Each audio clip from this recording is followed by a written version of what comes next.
For anyone looking for fresh experiences in skiing and snowboarding, a new book from National Geographic, written by a New Englander, opens up the entire world. 207's Beth McAvoy talked with the author Gordy Megroz, who grew up in Vermont. 100 Slopes of a Lifetime gives people a wide range of mountains in the U.S. and across the world. How did you come up or determine these 100 places? I've been working as a ski journalist for a long time, so I reached out to this huge network that I've collected over the years and spoke to professional skiers and snowboarders and guides and instructors and patrollers all over the place. And they sent me their favorite trails, their best picks. I probably had 170 or so, and I winnowed that down to this list of 100.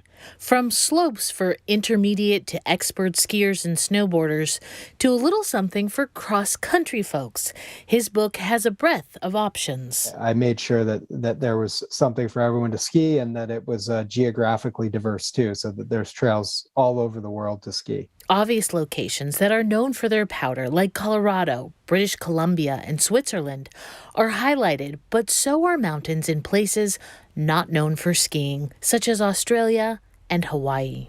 You know, digging into it, I definitely discovered quite a bit more. For example, that ski area in India sort of surprised me, and especially since the skiing is so great. There's a ski area in Morocco that sounds fun. That sounds like it's a little bit hit or miss as far as snow goes. It is in the Atlas Mountains, but you know, when it does snow, it sounds like it can stay there. The fresh tracks are available for quite a long time because not a ton of people are skiing it. That was cool. There's a ski area in Iran that sounds really fun. So yeah, there were quite a few ski areas throughout the world that will probably surprise casual readers.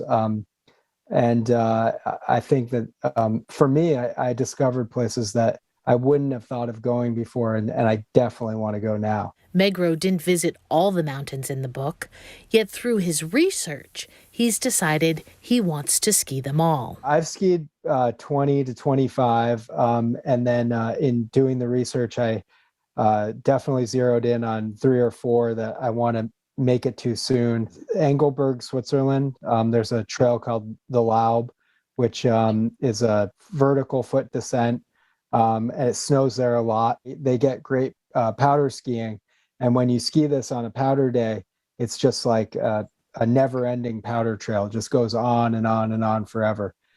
So that's one that I'm planning on going to soon. The other one that is on my list, probably a little bit more difficult to get to, is Gulmarg, India, which is located up in the Himalaya at I think 14,000 feet. So it's a really high, dry climate, and the snow comes in very light. And so again, you have this this beautiful powder skiing. So those are 2 that I definitely want to make it to as soon as I can. But I would like to try to ski all of these at some point. You grew up in Vermont and you now live in Colorado, so you get to ski in the West. But what about growing up learning how to ski in New England, where it's icy and we rarely have powder, helped you become a good skier? I credit my skiing ability to growing up here because of that really icy, hard conditions and the fact that you have to get very good in order to ski it well. From your hometown state of Vermont, you listed 4 different ski areas, and then you also listed 1 in Maine. Was it hard to decide the ones from New England that you would include in the book? Yeah, it was harder, I think, just because, you know, New England has a special place in my skiing heart. But, you know, I've skied a lot of great trails throughout this region.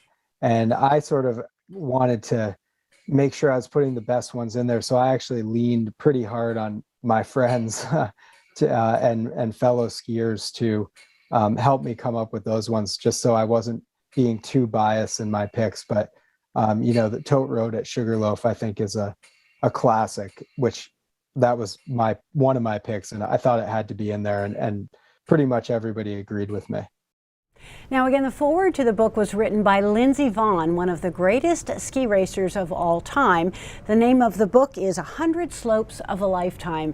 And Rob, I have to say, I guess if you grow up skiing in New England and you can handle the conditions here, you can probably handle the conditions just about anywhere. I've heard that so many times from great skiers, racers in particular. They say if you grew up in New England, learn how to ski in the tough conditions here, you can ski anywhere.